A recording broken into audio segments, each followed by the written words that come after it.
हर हर महादेव। श्री शिवाय नमस्तुभ्यम। संगवारी हो, मैं ज्योति अपन चैनल सीजी व्लॉग ज्योति में आप मन के स्वागत करत हो। तो संगवारी हो, आज फिर मिलथन एक नया जानकारी के साथ, प्रदीप मिश्रा जी के नया उपाय के साथ मैं आए हो। संगवारी हो, आप मन का ना तो संगवारी हो, आज के उपाय में प्रदीप मिश्रा जी के अनुसार जो भी बच्चा पढ़ाई में कमजोर है तेखर लिए बहुत ही अच्छा है।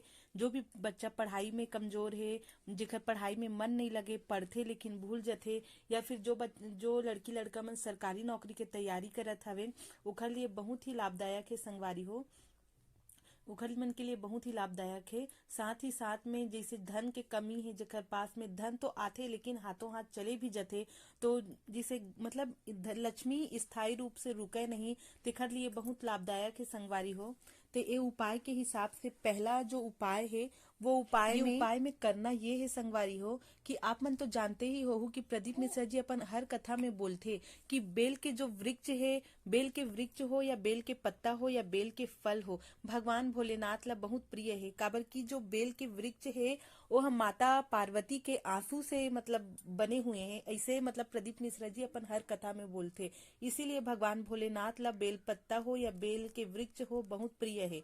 तो संगवारी हो, जैसे कि आप मन जानत हो कि बेल के वृक्ष में या फिर शमी पत्ता में माता लक्ष्मी निवास करते कुछ समय के लिए, शाम के समय कुछ समय के लिए माता लक्ष्मी है निवास करते। उसी तरह से ही रात के 8 बजे से लेकर रात के 12 बजे तक बेल वृक्ष में कुबेर देवता जी के वास होते। संगवारी हो, तो देखो कितना अच्छा बात हवे। जो धन के देवता है कुबेर देवता और धन के देवी है माता लक्ष्मी, ये दोनों के ही वास होते बेल वृक्ष में शाम के समय में। तो जो कुबेर देवता के वास के जो समय है वो रात्रि 8 बजे से लेकर रात के 12 बजे तक है।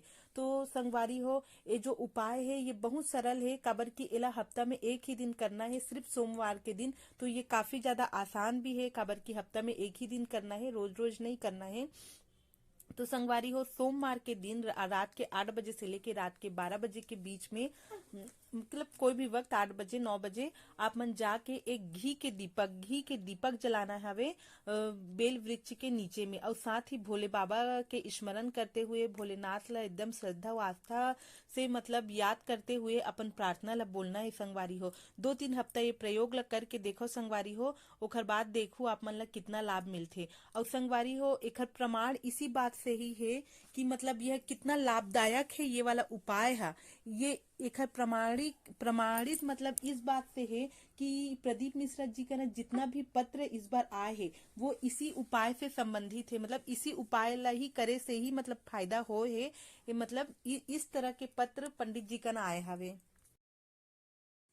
तो ये उपाय ले एक बार प्रैक्टिकल करके जरूर देखो संगवारी हो, पूरा आस्था के साथ बाबा ला एकदम मन में बसा के प्रैक्टिकल करके देखो।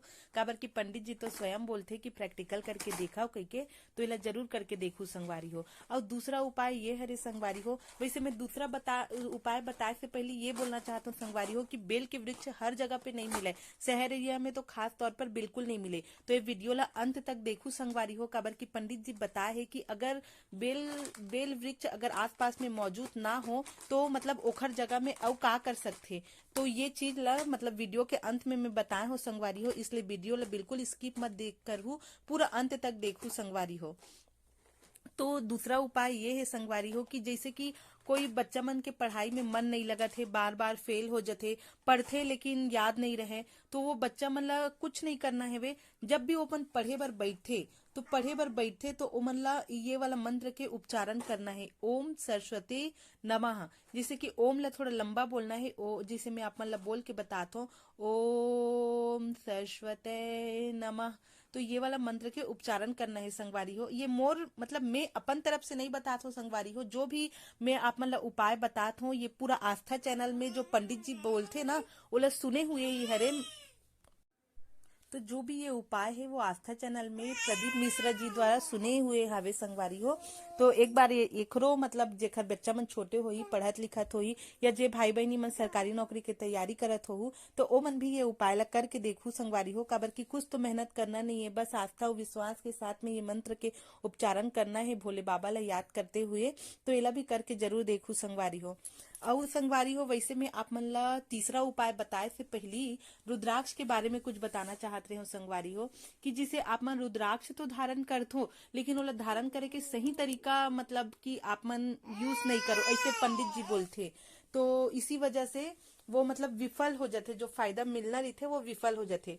तो मैं एक रुद्राक्ष ला किस तरह से इस्तेमाल करना है ओखर वीडियो जरूर बनाऊ संगवारी हो। अगर आप मन ला भी देखना होही तो मोला कमेंट करके बताओ।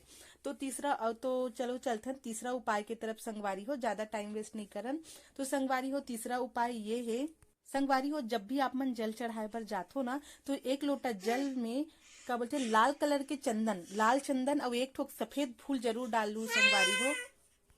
तो एक लोटा जल में लाल कलर के चंदन, अगर लाल चंदन नहीं मिली तो कोई भी चंदन चल जही, ऐसे पंडित जी बोले हवे, लेकिन लाल कलर के चंदन मिली तो बहुत अच्छी बात है। तो लाल कलर के चंदन और एक सफेद फूल बैठ के मतलब जब भी आप मन मंदिर जाते हो तो बैठ के धीरे धीरे ओम नमः शिवाय या श्री शिवाय नमस्तुभ्यम के जाप करते हुए भगवान ला आस्था पूर्वक एकदम चढ़ाना है संगवारी हो जल ला। ओखर बाद जल चढ़ाए के बाद थोड़ा 5 मिनट भगवान के मतलब भगवान ने स्मरण करते हुए वहां पे बैठना है, ओखर बाद घर वापिस आना है संगवारी हो। तो ये उपाय है संगवारी हो कि जेखर यहाँ बेल पत्ता बेल वृक्ष नहीं है उमन ये वाला भी उपाय ला कर सकते। आजकल तो हर कोई रोज ही जाते मंदिर, तो एक लोटा जल लेके तो वो एक लोटा जल में लाल चंदन और सफेद कलर के फूल जरूर मिला मतलब डाल के ले जाऊ संगवारी हो, और ये वाला उपाय ला तको प्रैक्टिकल करके देख।